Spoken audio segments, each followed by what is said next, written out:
João capítulo 12, versículo de número 24.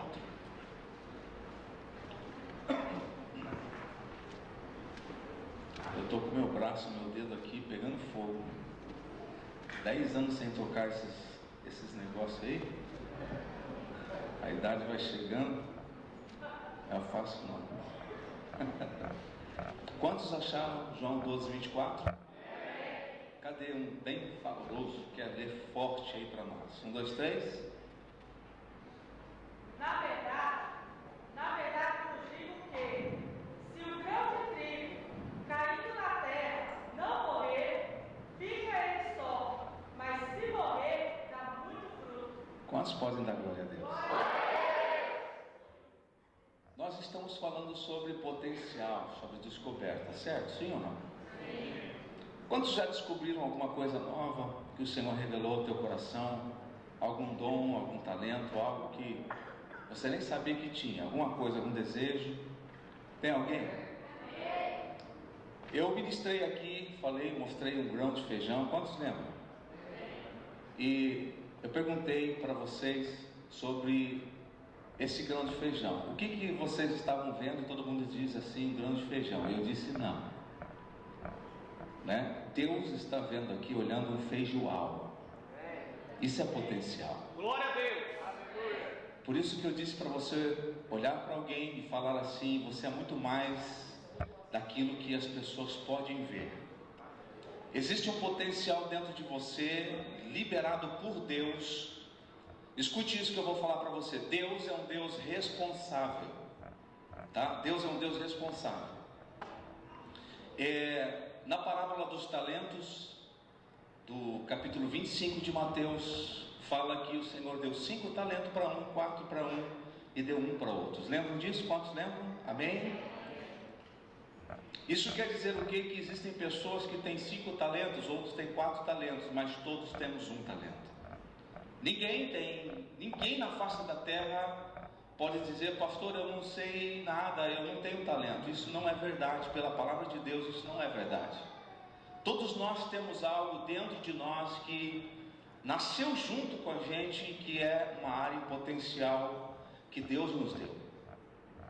E eu disse que dentro dessa área que Deus nos criou, esse potencial, existe uma coisa muito linda. Eu falei que a semente, ela pode liberar o seu potencial se estiver no lugar certo, no ambiente certo. Mas existem sementes que são boas, às vezes estão no lugar certo, mas mesmo assim não conseguem produzir. Mas hoje eu gostaria que você anotasse aí esse princípio sobre o potencial, sobre a semente que nós somos, sobre essa descoberta, a mudança que Deus quer gerar em nós. Que eu queria falar sobre esse princípio, que a semente precisa morrer para liberar o seu potencial. Anote isso aí. A semente precisa morrer para que ela possa liberar o seu potencial. Tá? Anote, a semente precisa morrer para liberar o seu potencial. Anote isso aí, guarde na tábua do teu coração. Isso vai fazer você crescer, né, na fé, no conhecimento de Deus de uma forma poderosa. Toda pessoa na face da terra, ela precisa estar habituada a passar por mudanças. Diga mudanças. Mudanças fazem parte da nossa vida e da nossa história. Agora, existem pessoas que elas criam um mundo paralelo para si, ou um mundo fora do outro mundo que as pessoas vivem, e elas têm dificuldade em desenvolver, em crescer, em olhar, em enxergar coisas maiores que estão ao redor dela. Existem pessoas assim, e a Bíblia fala que nós precisamos de crescimento. A Bíblia fala em Pedro sobre o crescimento. O Senhor deseja crescimento de nós, e para crescer dói. Eu estava na Espanha falando com o pastor e a esposa dele, e ela estava me dizendo no carro, e o pastor Leandro estava junto comigo, que a filhinha dele se acordava de madrugada e ela dizia que as pernas doíam, ela chorava, ela dizia: mãe, está doendo, mamãe, está doendo minhas pernas. E ela falou assim: eu não sei o que é. E na hora eu lembrei disso. Toda criança, ela cresce dormindo à noite, e os ossos, quando começam a crescer, dói. Eu disse: ela está crescendo, ela está desenvolvendo, e para crescer dói. Diga: crescimento dói. Isso, crescimento dói. Agora, vamos analisar aqui esse texto que nós acabamos de ler, de João, no capítulo 12, verso 24, dizendo: na verdade, vos digo que, se o grão de trigo caindo na terra, ele não morrer, olha só que coisa tremenda, fica ele só, mas se morrer, diga: dá muito fruto. Dá muito fruto. Olha só, existe uma coisa, eu quero fazer uma pergunta para você. Nós estamos falando sobre crescimento, mudança também. Eu queria fazer uma pergunta para você: como que Deus age para fazer eu e você, nós crescermos? Como que Deus age para fazer eu e você crescer? Crescer em todas as áreas. Crescer em conhecimento, crescer em atitudes, crescer em relacionamentos, crescer em servir o próximo, crescer em amar o próximo, crescer em todas as dimensões. Como que Deus age para fazer eu e você crescer? Como? Alguém tem uma ideia? Alguém tem uma sugestão boa aí para nós? Trabalhando ele. Hã? Trabalhando ele. Como? Trabalhando. Trabalhando? Trabalhando ele. Mas como? Como que Deus vai trabalhar na vida de uma pessoa para fazer ela crescer? Nas provações. O que mais? Hã? O que mais? Como que Deus vai fazer a gente passar de um nível criança, adolescente, jovem e adulto? Quando a gente chega nessa fase adulta, a gente começa a atingir um nível de maturidade diferente, um nível de entendimento das coisas e do mundo e da vida diferente. Agora, como que é a principal arma de Deus para fazer você crescer? Porque existem pessoas também que chegaram à fase adulta, mas elas não cresceram aqui. Concordam comigo? Sim ou não? Então, eu tenho uma notícia, já que vocês estão ruins de palpites hoje, eu quero dar um palpite. Então, tem? Olha lá. O Alex tem. Pondo desafios. Pondo desafios. Exato. Tem mais alguém que quer dar um palpite aí? Hã? Desafiando a nossa fé. O que mais? O que mais? Hã? Cris? Através da palavra, nos confrontando. Como que Deus nos confronta? Filhão, estou aqui no céu, eu vou confrontar você, rapaz. Como que é? Como? Através de uma pessoa. Cris falou aqui. O que mais é? Ia falar alguma coisa? Com a dor, andando no deserto. Através das situações. Situações. Deixa eu fazer uma outra pergunta para você. Quantos aqui que estão aqui saíram do seu país, do seu lugar, por causa de um problema que alguém causou e você, foi obrigado a vender, perdeu tudo, sei lá, vendeu a casa, ficou endividado e tal, e saiu de lá e veio parar aqui? Quantas pessoas? Aconteceu assim com alguém, hein? Lá tem uma. Deu risada. Então, olha aqui para mim, eu quero te dar uma notícia. A maior ferramenta do Senhor, a maior ferramenta de Deus para moldar os anos, a maior ferramenta de Deus para dar a minha vida, o maior instrumento, para nos levar a um nível de maturidade maior, diga: é o meu próximo. E quem é o meu próximo?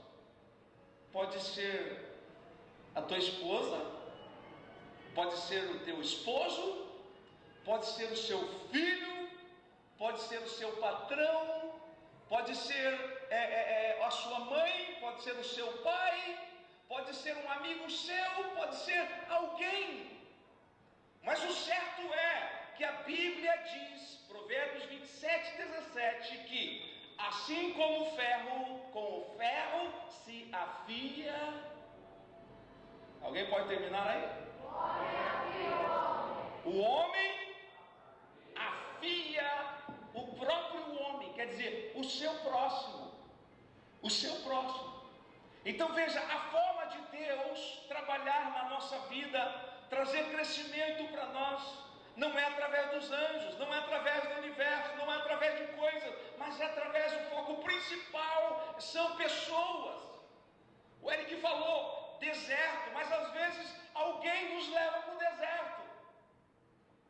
Existe uma história do povo de Israel, em Êxodo e Deuteronômios, que o Senhor diz assim que eu é que conduzi vocês para esta terra exilada, fui eu que coloquei aí, foi alguém às vezes que nos levam em situações que nós somos levados a ter decisões, a crescer, a mudar, a tomar atitudes, e essas decisões, elas fazem com que a gente cresça, que a gente passe de um nível para o outro.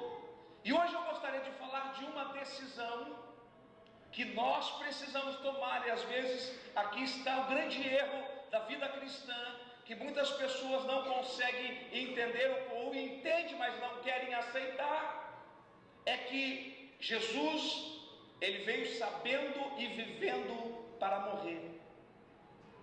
Jesus, quando ele veio a essa terra, ele veio cônscio da sua decisão, da sua missão e também do seu fim. O fim de Jesus era a cruz e ele sabia disso. O fim dele era aquela cruz e ele sabia de que o final dele seria a cruz e que o final dele seria a morte. Quantos aqui sabem que vai morrer? Eu também sei. Mas quantos pensam nisso? Sinceramente, a maioria não. A gente não gosta de pensar na morte. É verdade ou não é? Quantos aqui, eu fico planejando a minha morte, como vai ser? Vou colocar num papel aqui a minha morte, eu vou desenhar, eu vou deixar algumas coisas que planejaram para a minha morte. A maioria de nós não faz isso. Sim ou não? É verdade ou isso não é? É ou não é? Responde. Isso, mais forte então, diga é. Isso, olha aqui para mim agora. Mas nós temos a certeza de que a gente vai morrer um dia. Nós vamos morrer, isso é um fato. A não ser que Jesus Cristo volte e a gente seja arrebatado. Mas a realidade é que eu vou morrer. Nós vamos morrer um dia. E aí que entra a questão de uma mudança que nós cristãos precisamos entender, para que a gente possa ser mais do que a gente pensa que é, o que as pessoas vejam em nós que nós somos. Veja, essas mudanças, elas trazem crescimento para nós. O exemplo de mudança é, por exemplo, você pega uma água e coloca água numa bandejinha assim, né? E coloca lá no freezer. E você passa ali algumas horas, 1 hora, 2 horas, você vai ver lá, a água aconteceu, passou por uma mudança, uma metamorfose. Você chegou lá, ela era água líquida antes, mas agora você foi na geladeira, pegou ela lá e ela já não é água, ela está dura. Ela passou de um estágio para o outro, ela mudou, ela teve uma mudança. E eu quero falar para você que hoje nós precisamos ter uma mudança radical na nossa vida. Pastor, como? No mundo espiritual nós também precisamos passar por uma mudança, por esta metamorfose. E para que isso aconteça é necessário que a morte da nossa carne seja liberada, determinada por nós. Nós precisamos morrer. Você sabe que o maior erro da vida cristã é achar que a gente vem para Jesus, aceita Jesus e a gente acha que pode fazer aquilo que a gente quer ainda. Esse é o maior erro no cristianismo. Nós aceitamos Jesus, a gente vem para o Senhor, a gente entrega a vida para Deus, a gente diz: Senhor, agora a minha vida passa a ser sua. Então, se ela passa a ser sua, eu não posso mais dominar a minha vida, eu não posso mais governar a minha vida. Se eu entreguei para alguém, esse alguém que tem que tomar decisões para mim, certo ou errado? Certo? Se nós entregamos a vida para o Senhor, nós precisamos entender que é Ele que governa, é Ele que direciona, é Ele que guia, é Ele que dá direção, é Ele que toma as decisões, vem dele as decisões. A Bíblia diz assim em Provérbios, Salomão diz em Provérbios que os pensamentos do homem, os homens podem fazer propósitos, pensamentos, eles podem planejar, mas a última palavra, a palavra final, vem de Deus sobre a nossa vida. Agora olha aqui para mim um pouquinho. A gente vem para Deus, aceitamos a Jesus, entregamos a nossa vida a Ele, mas saímos da porta para fora, a gente diz, não, é eu que estou no comando, e Deus está lá de fora. Mas você não entregou para mim? E a gente diz, não, eu entreguei para mim, vim para a igreja nos domingos, vim aqui cantar, adorar, escutar a palavra, ser abençoado e ir para casa. Ei, mas você entregou para mim, deixa eu governar agora. Aí você começa a tomar decisões, esse é o grande erro da nossa vida, porque a partir do momento que nós entregamos a nossa vida ao Senhor, nós estamos dizendo, você é Senhor da minha vida, você governa, a partir de agora. Agora a maioria dos cristãos, eles querem viver com as duas personalidades ou com as duas descendências, que é a espiritual e a carnal junta, trabalhando junta. Não vai dar certo. É verdade ou não é? Porque na nossa vida, Paulo fala sobre isso em Romanos, fala isso em Coríntios. Paulo fala sobre a batalha da carne. A carne milita contra o espírito. A Bíblia diz isso. E nós estamos bem no centro dessa decisão. Nós estamos bem nesse comando, bem no centro. Quem governa na realidade somos nós. Quem dá liberdade para a carne sou eu. Quem dá liberdade para o espírito também sou eu. Se é que eu vou deixar a carne dominar ou se é que eu vou deixar o espírito dominar. A verdade é que nós precisamos tomar uma decisão. Veja só, e eu quero basear um pouquinho essa história, isso que a Bíblia diz sobre nós na questão da semente, porque eu disse que a semente precisa morrer para que ela possa liberar o seu potencial. Sim ou não? Lembram disso? Então veja só, acontece algo tremendo. Vários eventos ocorrem desde a fecundação até a formação e dispersão das sementes pelas plantas. Olha só, mas o que é uma semente, para você entender isso que nós estamos falando? A semente, ela representa o ponto culminante das atividades de uma geração e o começo de uma nova geração.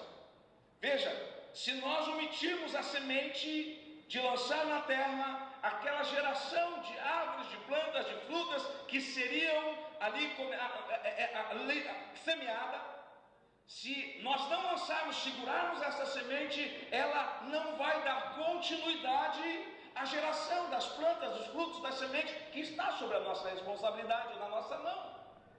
Então veja, acontece algo fenomenal.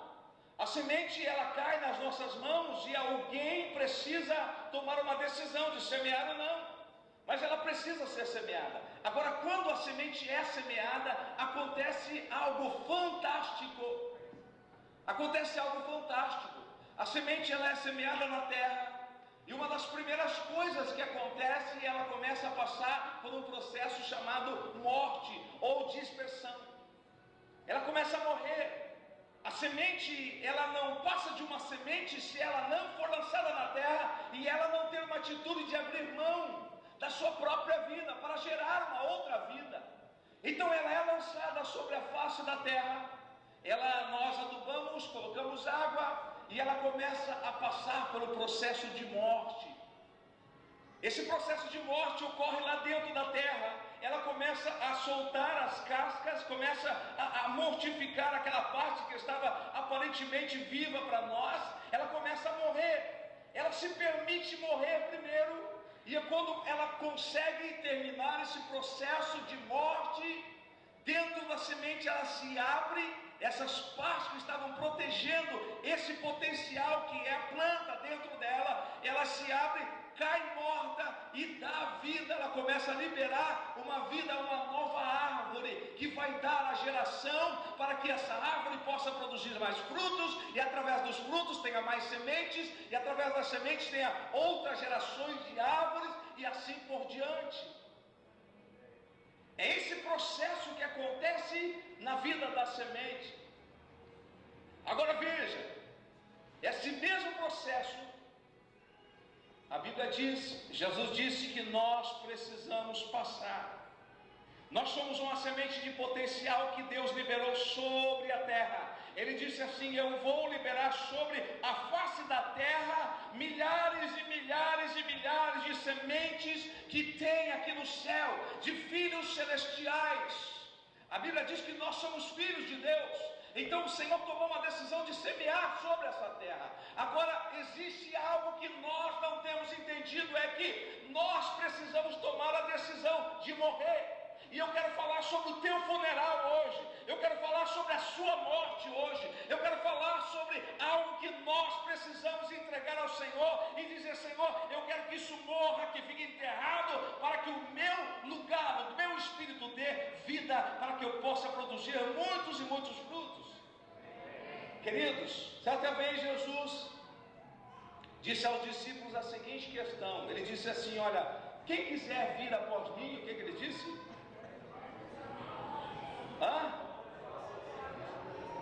Negue-se a si mesmo, e daí tome a sua cruz e siga. Olha só, hoje há vamos dizer assim, uma teologia em que a gente vem para o Senhor e nós não precisamos mais pagar preço para nada. Isso é uma mentira. Pastor, aonde Deus já pagou o preço para nós? Aonde já garantiu tudo? A salvação, a autoridade, o governo. Tudo que Deus tinha que fazer sobre a autoridade minha, sobre a salvação para mim, Ele já fez. Ele já pagou o preço, Ele já decretou, já bateu o martelo dizendo: é dos meus filhos, está ali, está à disposição deles. Mas as coisas na nossa vida, a vida espiritual, existem algumas coisas que nós precisamos pagar preço sim. Unção tem preço, ministério tem preço, vida com Deus tem preço. Sabe o que a Bíblia diz em Mateus 11, 28 em diante lá, sobre o fardo? Ele diz assim: olha, tome sobre vós o meu jugo. Mas antes ele diz assim: entregue para mim o teu jugo, porque ele diz: o meu jugo é suave, o meu fardo ele é leve. Eu estava conversando com um casal ontem, e ele disse: pastor, mas fazer a obra para mim não é jugo. Eu disse: é. Mas como assim? Não estou entendendo. Eu disse: é, filhão, está na Bíblia. Quando você vai ao Senhor, Ele diz para fazer uma troca. Ele pega o seu jugo e Ele tira o seu jugo, mas Ele coloca o dele sobre você. Então veja, servir ao Senhor não é que vai ser tudo maravilha, não. Servir ao Senhor é carregar o jugo que é de Cristo. Mas Ele diz que o fardo dele é leve, é mais leve do que o nosso. Agora veja só, Ele disse para nós negar a nós mesmos. E essa é uma questão que hoje milhares e milhares e milhares de cristãos ao redor do mundo não têm entendido.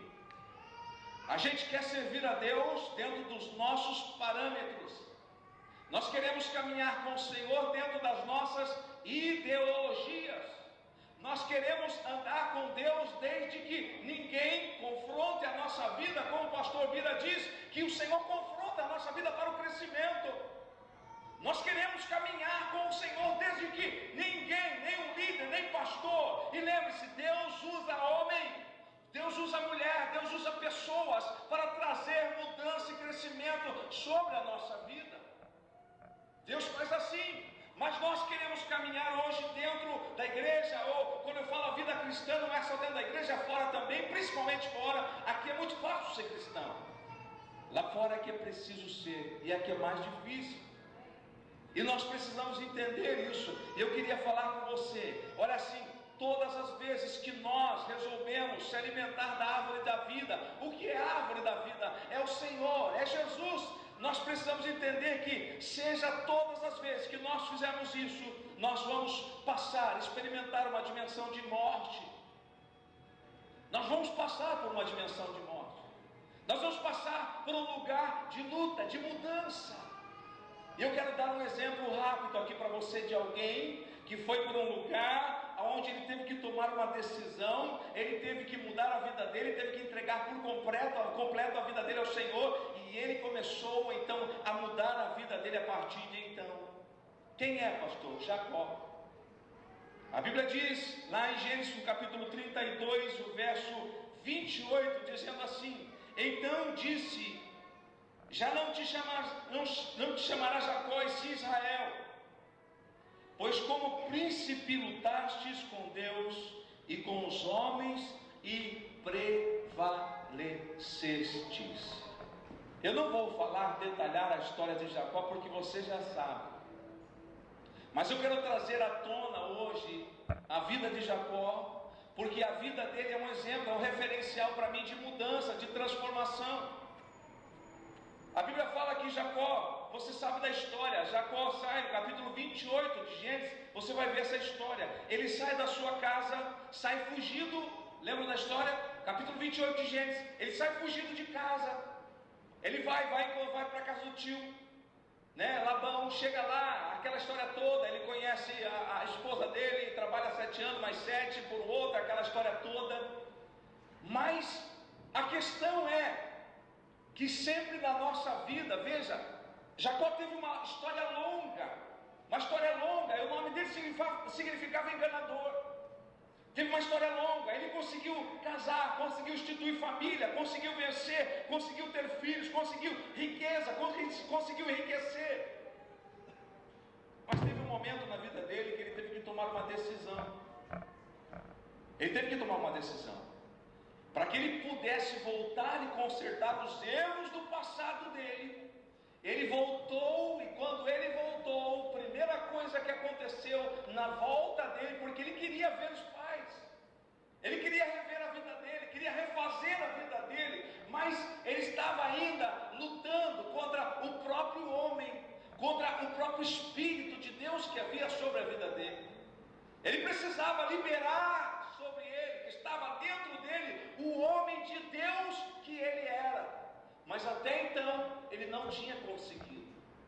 A Bíblia fala que ele foi, aqui no capítulo 32 de Gênesis, ele vai e ele para num lugar chamado Val de Jaboque. Diga Val de Jaboque. E Val de Jaboque significa lugar de mudança, lugar de travessia. Lugar onde nós precisamos tomar uma decisão. Lugar onde Jacó precisava tomar uma decisão para que ele pudesse continuar vivendo e liberando o potencial, a vida de Deus que havia nele. Ele precisava tomar essa decisão. E a Bíblia fala que quando ele chega naquele lugar, ele começa a lutar com um anjo, e ele diz algo fantástico ali. Ele diz assim: eu não te deixarei enquanto não me abençoares.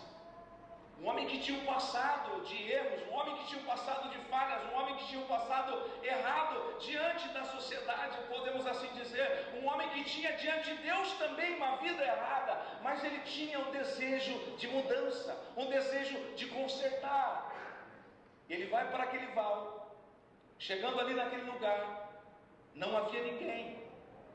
Existem lugares na nossa vida que Deus nos leva, que não tem pai, que não tem mãe, que não tem marido, que não tem esposa, que não tem filho, que não tem patrão, que não tem pastor, que não tem ninguém, é só você e Deus. E quando Deus nos chama para esses particulares, o negócio é fera, o negócio é maravilhoso. Por quê, pastor? Porque quando Deus nos chama para um particular desses, Deus quer trazer em nós a mudança necessária que nós precisamos.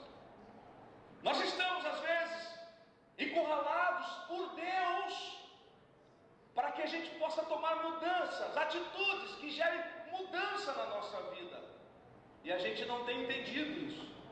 Muitos de nós hoje cristãos estamos em lugares que o Senhor tem levado Jaboques, Val do Jaboque, que Ele tem levado para que a gente possa deixar tudo ali, a realmente tomar uma decisão de morrer.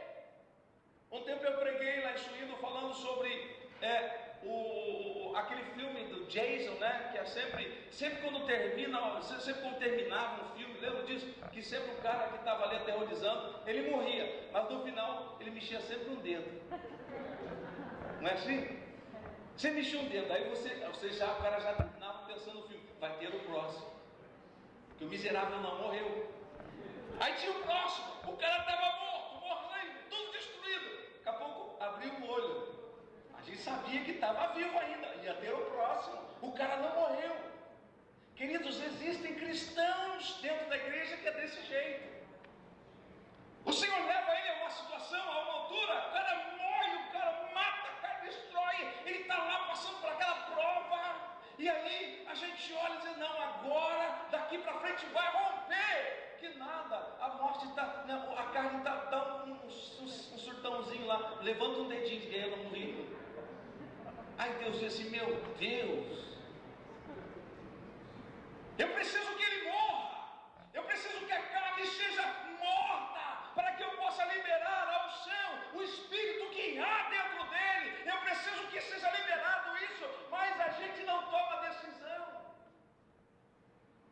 Somos como esses filmes, às vezes dentro da igreja, a gente dá vazão à carne, mais à carne, do que a questão espiritual. Querido, uma vez eu falei aqui, na nossa igreja, sempre falo lá, que a Bíblia, Paulo, certa vez, ele disse assim, que o homem carnal não consegue entender as coisas do Espírito, porque para ele parece loucura. Olha só, parece loucura. Então veja, um homem que ele vive na carne, na dimensão carnal, ele não consegue entender as coisas do Espírito. Deus mostra para ele, Deus dá visões, ele não consegue acreditar, acho que é da carne, porque ele está na carne. Deixa eu falar para você, o grande segredo da igreja que conquista, a igreja que vence, sabe, a igreja que vai conseguir prevalecer no século 21, 22, é a igreja que vive não pela carne, não pelos fatos carnais, não por aquilo que vê, mas por aquilo que crê. Aquilo que nós cremos determina aonde nós vamos chegar, a fé que nós temos. Mas é necessário que nós tomemos uma decisão hoje. O que vai governar na sua vida? É Cristo ou é você? É a sua carne ou é o Espírito? Nós precisamos tomar uma decisão. Às vezes pode, pastor, mas eu sou crente. Paulo, quando disse que os homens eram carnais, ele não disse para pessoas lá de fora do mundo, ele não disse isso.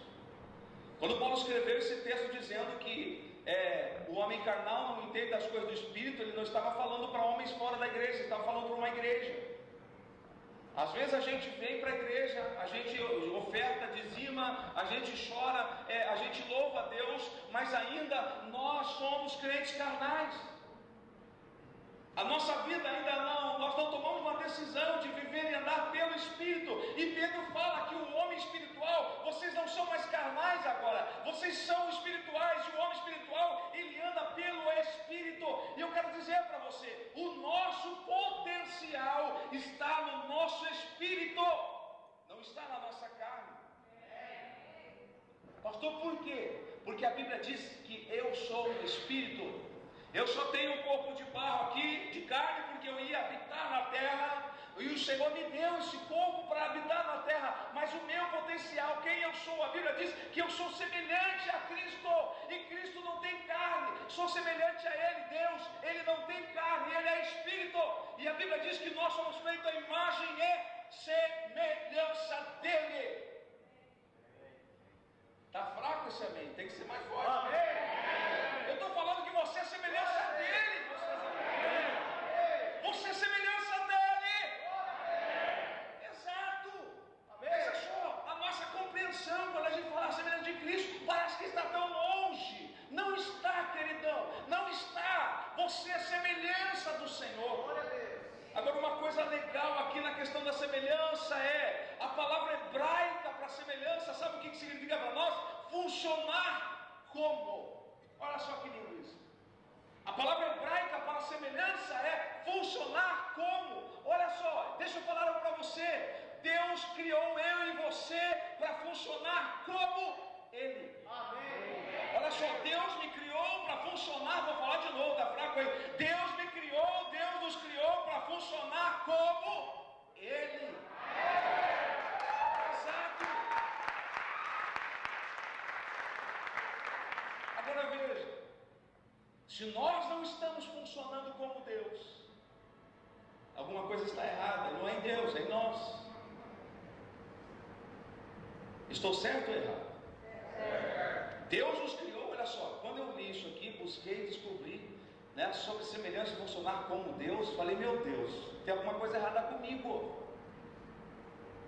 Se esse Senhor me criou para funcionar como Ele, a dimensão dele é muito grande, os projetos de Deus são enormes, a vida de Deus é intransponível, a vida dele não tem começo, não tem fim, as coisas que o Senhor faz maravilhosas, então eu preciso funcionar como Ele.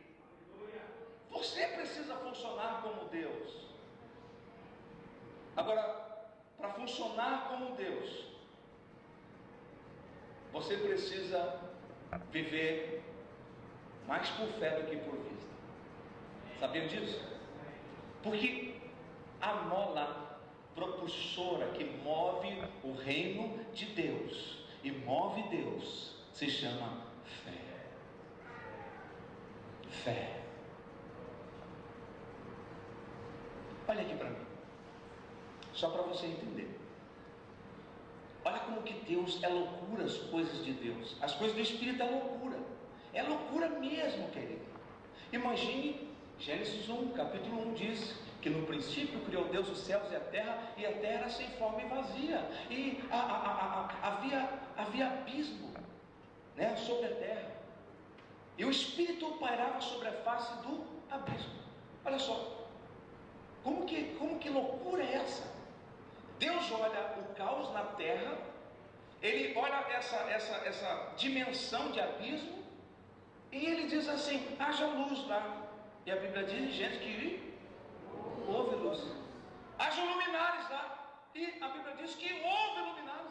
Haja separação entre dia e noite. E houve, a Bíblia diz. Haja isso e houve. Olha só, a dimensão de Deus em trabalhar.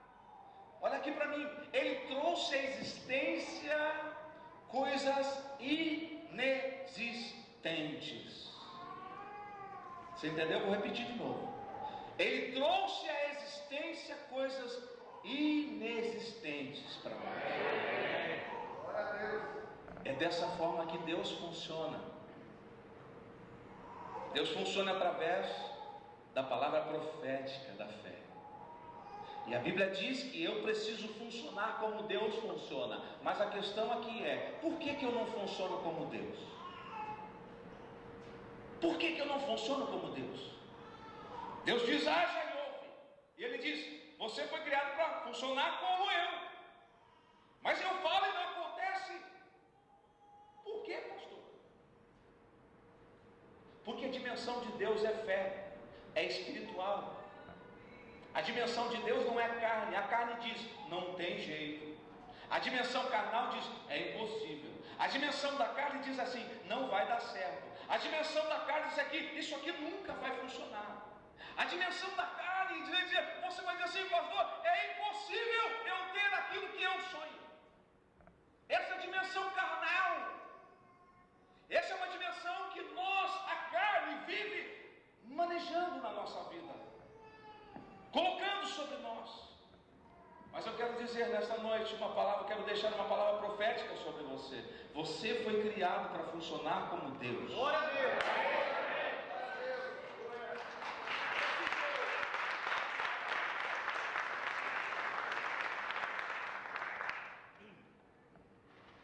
Mas eu quero terminar dizendo por que nós não funcionamos como Deus.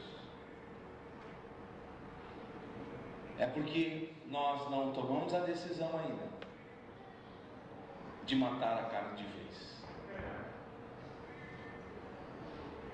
Hoje é dia de morte.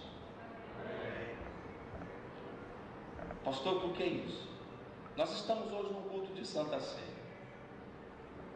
E na Santa Ceia nós celebramos, nós nos glorificamos, exaltamos o nosso Cordeiro Pascual, certo ou não?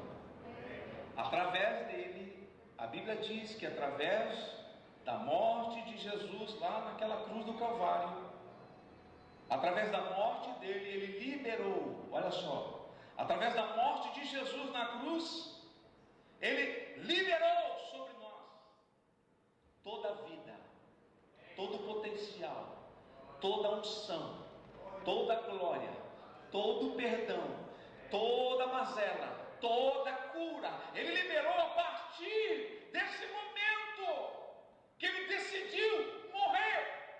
O momento que Jesus decidiu morrer foi o momento onde ele liberou todo o potencial dele sobre a face da terra, que era perdão, cura, unção, glória, liberdade, a participação no céu, o direito de entrar lá na cidade celestial foi conquistada a partir da morte de Jesus. A morte foi a chave que abriu, e a Bíblia fala que quando ele deu o brado lá na cruz, dizendo está consumado, ele disse: Pai, está consumado. A Bíblia diz que aconteceu algo fantástico lá, que o véu do templo rasgou-se de alto a baixo, dizendo: está livre o caminho, está aberto o caminho. Você pode entrar por ele, você pode caminhar por ele, e nesse caminho você pode ter direito a desfrutar de tudo aquilo que ele conquistou na cruz para nós. Mas ele precisou morrer. Talvez você precise passar pela mesma dimensão. Pastor, o que é a morte da minha carne? É dominar ela. Uma vez eu dei esse exemplo, que se você tem um carro e alguém chega, vamos dizer assim, que eu chegasse para alguém que tem carro aqui e falasse: só preciso do teu carro para entregar algumas cestas básicas aos irmãos, fazer um momento de caridade aí, com o teu carro, você me emprestaria? Mas de repente eu saísse, eu vou pegar tal hora aí, e de repente eu saio, alguém chega para você e diz assim: olha, eu quero o seu carro emprestado, vou te dar uma grana aí para me fazer um assalto. O carro é seu, a decisão é sua, sim ou não?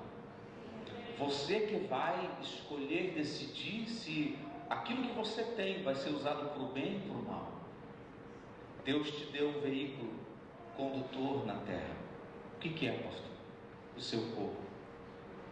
Você transporta a carne, mas você transporta o Espírito de Deus, a essência de Deus nele.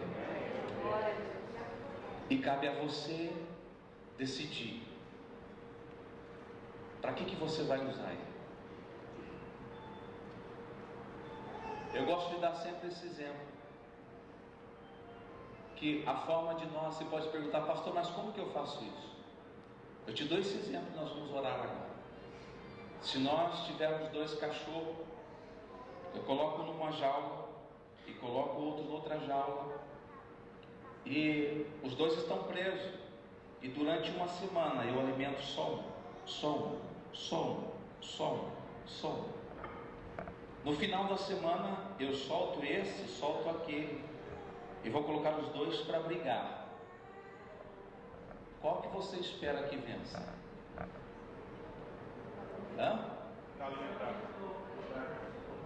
O que se alimentou. Ele está com fome, ele está fraco. É verdade? O que está alimentado sempre vai vencer. Sempre vai vencer o que está alimentado. Você entendeu?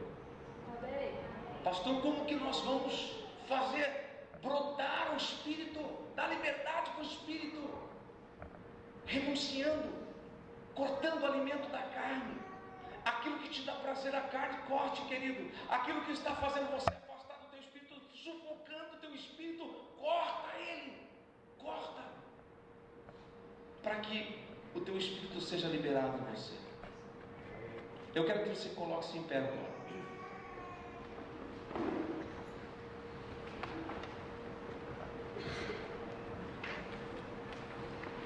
Quantos aceitam o desafio de ser velado aqui agora? Quantos aceitam o desafio? Pastor, eu quero ser velado. A minha carne não vai mais prevalecer a partir de hoje. O meu espírito vai ser liberado em mim.